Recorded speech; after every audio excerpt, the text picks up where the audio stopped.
সম্প্রতি কওমি মাদ্রাসার এক ছাত্র নাকি মধ্যাকর্ষ শক্তি থেকে বিদ্যুৎ তৈরি করেছেন। বাংলা ভিশন এটা নিয়ে নিউজ করেছে, পুরো ভাইরাল বাংলাদেশে। আর উনি বারবার একটা কথা বলেছেন যে কোরআন থেকে উনি তথ্য নিয়ে এই বিদ্যুৎ উৎপাদন করছেন মধ্যাকর্ষ শক্তি ব্যবহার করে, বা যাই হোক বৈজ্ঞানিক কোনো রুলস বা কোনো নিয়ম নীতি ফলো করে। আচ্ছা, তারপরে লাস্টে লিখেছেন যে কোরআনে আসলে ডিরেক্ট এই বিদ্যুৎ উৎপাদন নিয়ে এরকম কোনো কথা আছে কিনা। দেখেন, ঢালাওভাবে সব কিছুতে কোরআনকে এভাবে জড়িয়ে দেওয়া, প্রমাণ না করে বা স্পেসিফিক ব্যাখ্যা না করে, এটাতে আমরা কিন্তু একটু বিরূপ মন্তব্য বা প্রতিক্রিয়া মতামত দিই। আমি প্রথমত সাংবাদিক যিনি নিউজ করেছেন এবং যিনি আমাদের এই যে কওমি ওলামা ইকরাম, কওমি মাদ্রাসার যিনি ছাত্র বা আলেম, তিনি যে উদ্ভাবনের চেষ্টা করেছেন, আমি মনে করি তাদের কাউন্সিলিং করা দরকার। আপনি উদ্ভাবনের কথা বলেছেন, কিন্তু কি উদ্ভাবন করেছে, কি উৎপন্ন করেছে, বিদ্যুৎ কিভাবে তিনি উৎপাদন করেছেন, সেটা পুরো প্রক্রিয়াটা আপনি দেখাইতে পারেন নাই। এখন কি হচ্ছে, মানুষ কাল থেকে নক করছে যে হুজুর কোরআনে কোন আয়াতে বিদ্যুৎ উৎপাদনের কথা আল্লাহ বলেছেন। কারণ আমি শুধু না, এরকম অসংখ্য আলেম কিন্তু এই প্রশ্নের সম্মুখীন হচ্ছেন যে কোন আয়াতে বিদ্যুৎ উৎপাদনের কথা বলেছেন। তো আসলে কি আল্লাহ তাআলা বিদ্যুৎ উৎপাদনের কথা এইভাবে কোরআনে বলেছেন? আল্লাহ তাআলা কিন্তু এইভাবে বিদ্যুৎ উৎপাদনের কথা বলেন নাই। তবে হ্যাঁ, বিদ্যুতের কথা আল্লাহ তাআলা বলেছেন, বজ্রধ্বনি, বিদ্যুৎ চমক। এই যে সূরা রাদ আল্লাহ তাআলা নাজিল করেছেন। সূরা বাকারার মধ্যে আল্লাহ সুবহানাহু ওয়া তাআলা বলছেন ইয়াকাদুল বারকু ইয়াখতাফু আবসারহুম। এরকম অসংখ্য আয়াত আছে। তারপরে দেখেন সূরা রাদ আল্লাহ বলছেন হুয়াল্লাযী ইউরিকুমুল বারকা খাওফান ওয়া তামআ ওয়া ইউনশিউস সাহাবা সিকাল। এটা আল্লাহ সুবহানাহু ওয়া তাআলা বলেছেন। এখন তিনি তোমাদেরকে বিদ্যুৎ চমক দেখান, ভয় ও আশার সঞ্চার করে, এবং তিনি ভারী মেঘমালা তৈরি করেন। সূরা রাদের 13 নম্বর আয়াতে, 12 নম্বর আয়াতে আল্লাহ এটা বলেছেন। এরপরে 13 নম্বর আয়াতে বলছেন কি ওয়ায়ুরসিলুস সাওয়াইকা ফায়সিবু বিহা মাইয়াশা, আর তিনি বজ্রপাত প্রেরণ করেন অতঃপর যাকে ইচ্ছা তা দ্বারা আঘাত করেন। এরপরে সূরা আন-নূরের 43 নম্বর আয়াতে বলছেন আলাম তারা আন্নাল্লাহা ইযি সাহাবান সুম্মা ইউআল্লিফু বাইনাহু, দীর্ঘ আয়াত। তুমি কি দেখো না যে আল্লাহ মেঘমালাকে সঞ্চালিত করেন, তারপর সেগুলোকে একত্রিত করেন, পরে সেগুলোকে স্তূপীকৃত করেন।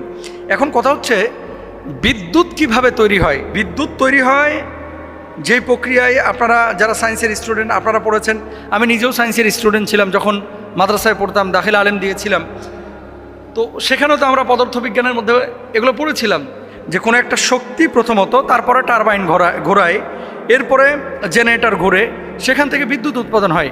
এখন শুধু উনি যদি বলে যে মধ্যাকর্ষ শক্তি ব্যবহার করে বিদ্যুৎ উৎপাদন করা হয়, তাহলে হরমুজ প্রণালী নিয়ে এই টানাটানি কেন হবে? ইউরোপিয়ানরা, আমেরিকানরা, পশ্চিমা বিশ্বের এরা কি মধ্যাকর্ষ শক্তি ব্যবহার করতে পারে না? এদের কি অভাব আছে?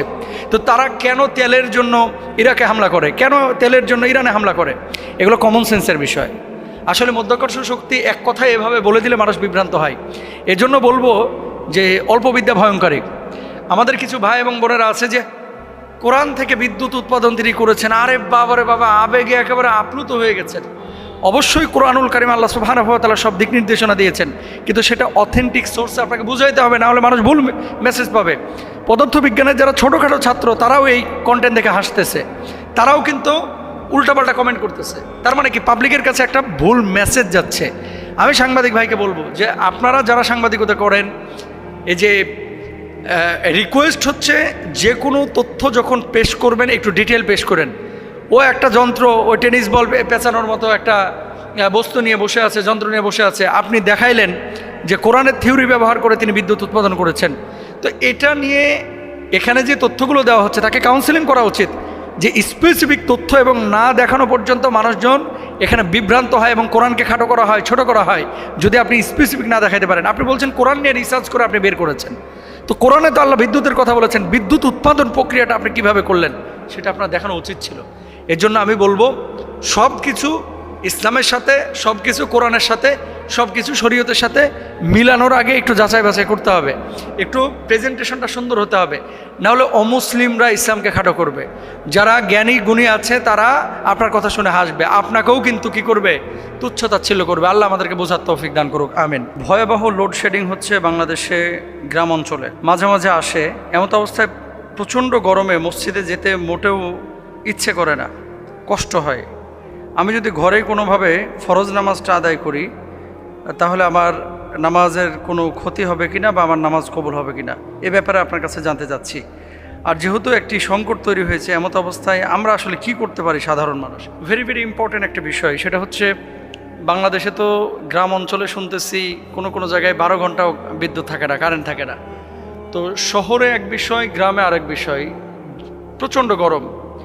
এই তাবদাহে মানুষের কষ্ট হচ্ছে। আমরা প্রথমে আল্লাহর কাছে দোয়া করি আল্লাহ যেন এই সংকট থেকে আমাদেরকে হেফাজত করেন। মূলত নামাজের বিষয়টায় আমি যেই প্রশ্নটা এসেছে যে নামাজ আমি মসজিদে আদায় করব নাকি ঘরে আদায় করব, আপনার উপরে নামাজ আদায় করাটা হচ্ছে ফরজ। এখন আপনি কিভাবে আদায় করবেন, ঘরে নাকি মসজিদে? মসজিদে যদি আদায় করেন 27 গুণ সওয়াব আপনি বেশি পাবেন, আর যদি ঘরে আদায় করেন তাহলে 27 গুণ সওয়াব আপনি কম পাবেন। মানে ফরজ নামাজের কথা বলছি। মানে সুন্নাত ওয়াজিব যদি আপনি নিয়মিত ছেড়ে দেন এই গুনাহ, মানে ইয়ার জন্য কি বলে, এই বিদ্যুতের জন্য বা গরমের জন্য, তাহলে এটা কেমন হয়? ব্যাপারটা হয় এরকম, ফামান রগিবা আন সুন্নতি ফালাইসা মিন্নি। নবী সাল্লাল্লাহু আলাইহি ওয়াসাল্লাম বলেছেন, যে ব্যক্তি আমার সুন্নাহ থেকে মুখ ফিরিয়ে নিল সে যেন আমার দলভুক্ত না, আমার উম্মত না। এখন এই যে বিবিসি, এই প্রশ্নটা আসার পর আমি রাত্রে একটু ঘাটাঘাটি করলাম যে আসলে বিদ্যুৎ সংকট বা লোডশেডিং ঢাকাতেও কিন্তু হচ্ছে। অনেক এরিয়াতে 3-4 ঘন্টাও কিন্তু দিনে কারেন্ট থাকে না, বারবার যায় আসে। এই প্রবলেমটা যেহেতু গোটা দেশেই ছড়িয়ে পড়েছে এবং সমস্যাটা তৈরি হয়েছে, আল্লাহর কাছে দোয়াও করতে হবে, পাশাপাশি আমাদের যারা দায়িত্বশীল তাদেরও মনে রাখতে হবে যে এই বিদ্যুতের উপরেই কিন্তু কর্মসংস্থান লক্ষ লক্ষ মানুষের নির্ভর করে।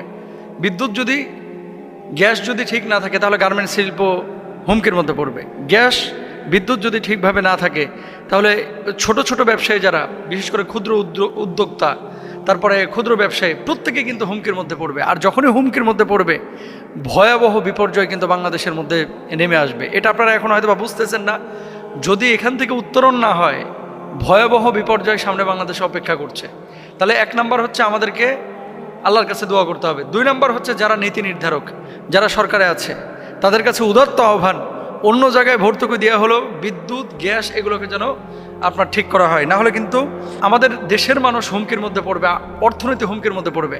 আপনি দেখেন যে এই যে আজকে সকালেও যখন আসলাম দেখলাম ওই যে গাবতলী থেকে নিয়ে কল্যাণপুরের ওইদিকে বিশাল সিরিয়াল, মানে কাতার হয়ে গেছে 4-5টা প্রাইভেট কারের, গ্যাস নাই।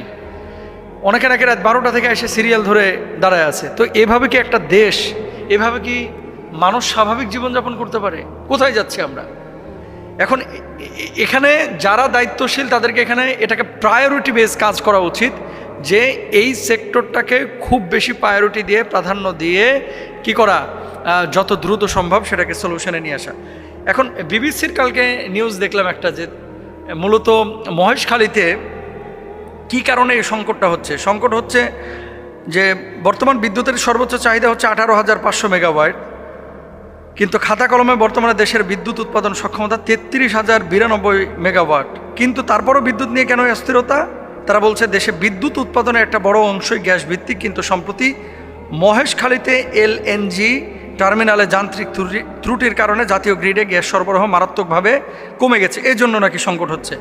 আবার বিদ্যুৎ কেন্দ্রগুলোতে কয়লা সরবরাহ ব্যাহত হচ্ছে, কারিগরি ত্রুটির কারণেও কিন্তু এই বিদ্যুতের সংকট দেখা দিয়েছে।